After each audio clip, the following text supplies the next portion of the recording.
Hello అండి. నా పేరు సునీత. నేను సొంతంగా పాటలు రాస్తాను. ఆ పాటల్ని పాడగలను కూడా. ఈ పాట ఎందుకు రాశానంటే పల్లె గొప్పతనాన్ని వర్ణిస్తూ ఈ పాట. నేను రాసి పాడుతున్న ఈ పాట మీకు నచ్చినట్లయితే మీ బంధువులకు కానీ ఫ్రెండ్స్కి కానీ షేర్ చేయండి ప్లీజ్.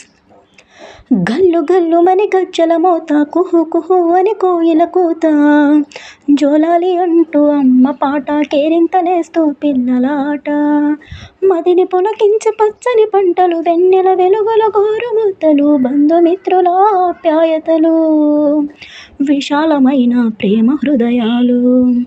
గల్లు గల్లుమని గజ్జల మోత, కుహు కుహు అని కోయిల కూత, సమయం తెలియని కష్టజీవుల కన్నీటి గాథలు, ఆ గాథలనే పంచుకునే ఇరుగు పొరుగు అండదండలు, సంస్కృతినే వీడకుండా రంగురంగుల చీరలతో అలరించే అమ్మలు, అలరించే అత్తమ్మలు, చెట్టు చెట్టు